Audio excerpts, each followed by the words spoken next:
Darwin e Wallace propuseram a ideia da seleção natural em 1858, incorporando essa ideia às ideias de Lamarck para explicar a evolução.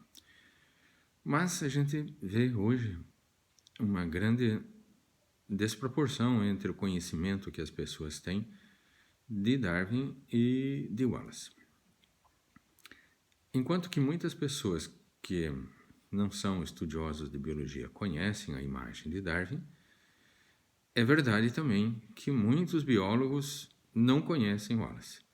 Então é uma enorme desproporção entre ambos, quando na verdade ambos têm o mesmo mérito pela descoberta da seleção natural. O motivo que leva a essa desproporção, na verdade, são três principais motivos. Em primeiro lugar, o Darwin era da aristocracia inglesa. E só pelo fato de ele ser aristocrata, ele já era conhecido das pessoas.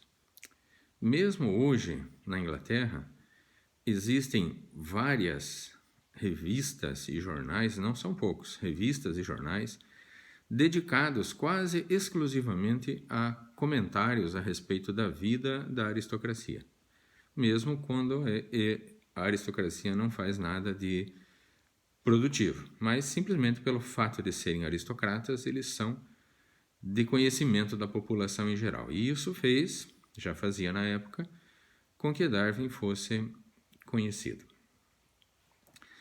O segundo motivo, após a formulação da ideia da seleção natural, é que Darwin, tendo muitos amigos professores universitários das duas universidades que ele frequentou, Edimburgo e Cambridge, nessas duas universidades ele tinha muitos professores, pessoas mais velhas que ele, professores que eram amigos pessoais dele. Consequentemente, esses amigos difundiram a ideia da seleção natural relacionada com o Darwin, o que tornou o Darwin bastante conhecido.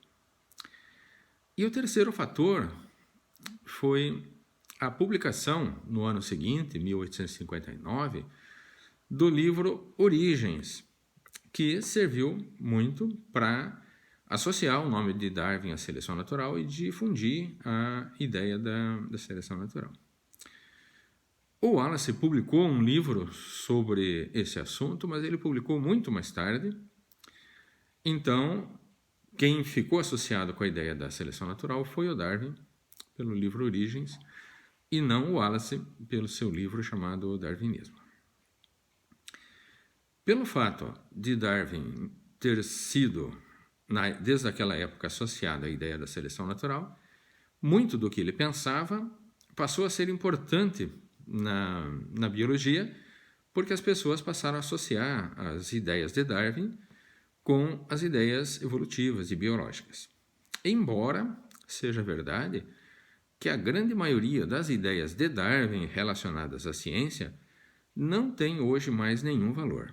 A imensa maioria das ideias nas quais Darwin acreditava hoje não são mais aceitas. Mas é interessante e importante a gente saber.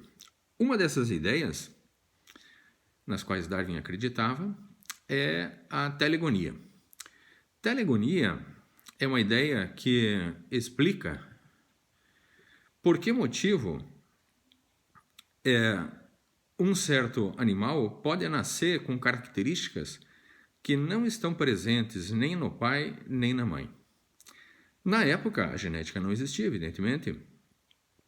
Não havia explicação para esse fenômeno. Então, a telegonia passou a ser a melhor explicação, embora ela hoje não seja aceita. Essa explicação diz que as fêmeas ficavam marcadas pelos machos com os quais ela tinha copulado ou tido filhotes antes daquele parto no qual nasceu o filhote diferente. É como se a fêmea, ao ter os seus filhotes ao longo da vida, fosse produzindo nesses filhotes seus características que estavam presentes nos machos anteriores. não faz o mínimo sentido hoje, né? Mas na época a telegonia era aceita e Darwin aceitava também a telegonia. Com relação, se comenta muito também, com relação ao posicionamento religioso de Darwin. Darwin nunca se manifestou contrariamente a Deus, nunca se disse ateu, mas ele, na sua autobiografia, afirma que foi perdendo a crença. Dessa maneira ele diz. Isso significa que ele foi deixando de acreditar nas coisas que a religião que ele conheceu. Ele frequentou a igreja com sua mãe desde criança, e ele afirma explicitamente que ele foi perdendo a fé. Significa que ele foi perdendo a crença nessas coisas que ele aprendeu desde criança nas igrejas. No entanto, Darwin afirma explicitamente, fala explicitamente de Deus, principalmente nas edições subsequentes à primeira edição do Origens. Mas hoje a gente sabe que ele encaixou menções a Deus ao longo de toda a nova edição, com a finalidade de abrandar as críticas que ele recebeu por ser um destrutor da igreja, um combatente contra Deus. Ele ganhou até o apelido de capelão do diabo.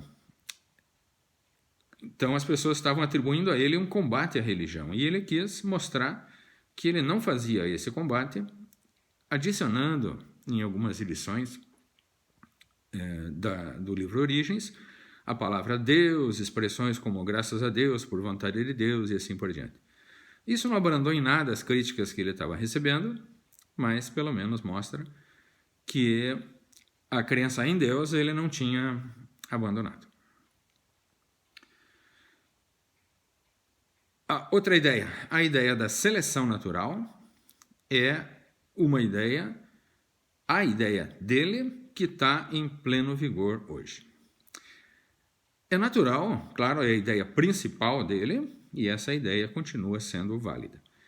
Embora a gente saiba que nem Darwin nem Wallace tinham a visão da seleção natural de maneira tão clara como temos hoje, o que é muito natural, né? Não havia genética, e a genética só passou a existir posteriormente, e é claro que a visão deles sobre o que seria a seleção natural não era uma visão tão límpida, tão cristalina quanto a gente tem hoje. No entanto, essa é a ideia principal, e essa ideia dele, do Wallace também, está válida até hoje.